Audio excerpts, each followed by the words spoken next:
ಜಾಮಿಯಾ ಮಸೀದಿ ವಿವಾದ ಮತ್ತೆ ಮುನ್ನೆಲೆಗೆ ಬಂದಿದೆ. ಆಂಜನೇಯ ಸ್ವಾಮಿ ಪುನರ್ ಪ್ರತಿಷ್ಠಾಪನೆಗೆ ಸಂಕಲ್ಪ ಮಾಡಲಾಗಿದೆ. ಮೂಲ ಸ್ಥಾನದಿಂದ ಮೂರ್ತಿ ಪ್ರತಿಷ್ಠಾಪನೆಗೆ ಸಂಕಲ್ಪ ಮಾಡಿದ್ದಾರೆ.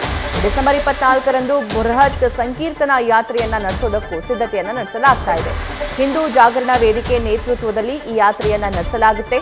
ಮಂಡ್ಯದ ಶ್ರೀರಂಗಪಟ್ಟಣದಲ್ಲಿ ನಡೆಯಲಿರುವಂತಹ ಯಾತ್ರೆ ಎಲೆಕ್ಷನ್ ಮುಂಚೆ ಅಂದ್ರೆ ಸುಮಾರು 7-8 ತಿಂಗಳ ಹಿಂದೆ ಈ ರೀತಿಯ ಬೆಳವಣಿಗೆಗಳು ಅಲ್ಲಿ ಪ್ರತಿಭಟನೆಗಳು ಆಗ್ತಾ ಇದ್ವು. ಆದರೆ ಈಗ ಮತ್ತೆ ಮುನ್ನೆಲೆಗೆ ಬಂದಿದೆ. ಜಾಗದಲ್ಲಿ ಇದ್ದಂತಹ ಮಂದಿರ ಅಧರ್ಮೀಯರ ಒಂದು ದುಷ್ಕೃತ್ಯಕ್ಕೆ ಒಳಗಾಯಿತು.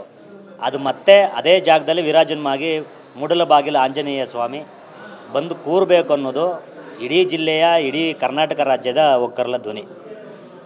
ಅದರ ನೇತೃತ್ವವನ್ನು ಇಡೀ ಸಮಾಜದ ಈ ನೇತೃತ್ವವನ್ನು, ಈ ಆಂದೋಲನವನ್ನು, ಜನಜಾಗೃತಿಯನ್ನು ಹಿಂದೂ ಜಾಗರಣ ವೇದಿಕೆ ಮುನ್ನಡೆಸ್ಕೊಂಡು ಬರ್ತಾ ಇದೆ.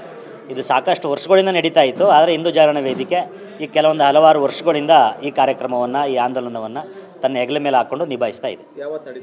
ಈಗ 17ನೇ ತಾರೀಕು ಮಾಲೆಧಾರಣೆ ಇರ್ತದೆ. 24ನೇ ತಾರೀಕು ಮಾಲೆ ವಿಸರ್ಜನಾ ಕಾರ್ಯಕ್ರಮ ನಡೀತದೆ. ಮಂಡ್ಯ ಜಿಲ್ಲೆ ಕಂಪ್ಲೀಟು ಮತ್ತು ಅಕ್ಕಪಕ್ಕದ ಜಿಲ್ಲೆಗಳಿಂದ ಎಲ್ಲ ಮಾಲಾಧಾರಿಗಳು, ಹನುಮ ಭಕ್ತಾದಿಗಳು ಈ ಕಾರ್ಯಕ್ರಮದಲ್ಲಿ ಪಾಲ್ಗೊಳ್ತಾರೆ. ಶೋಭಾಯಾತ್ರೆ ಇರ್ತದೆ. ಮೊದಲೆಲ್ಲ ನಿಮಿಷಾಂಬಕ್ಕೆ ಬಂದು ಸೇರ್ತಾರೆ. ಎಲ್ಲ ಗ್ರಾಮದಲ್ಲಿ ಮಾಲಾಧಾರಣೆ ಆದಂತಹ ಮಾಲಾಧಾರಿಗಳು ಮತ್ತು ಹನುಮ ಭಕ್ತಾದಿಗಳು.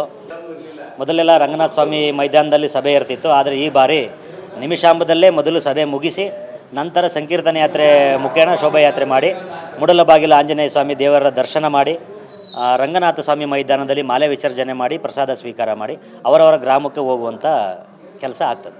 ಕಳೆದ ವರ್ಷ ಪೊಲೀಸ್ ರಿಪೋರ್ಟೇ 20,000 ಇತ್ತು. ಈ ಬಾರಿ ಒಂದು 30,000 40,000 ಮಾಲಾಧಾರಿಗಳು ಆಗ್ಬೋದನ್ನೋ ನಿರೀಕ್ಷೆ. ನ್ಯೂಸ್ ಫಸ್ಟ್ ನಿರ್ಭೀತಿಯಿಂದ ನಿಮ್ಮ ಪರವಾಗಿ.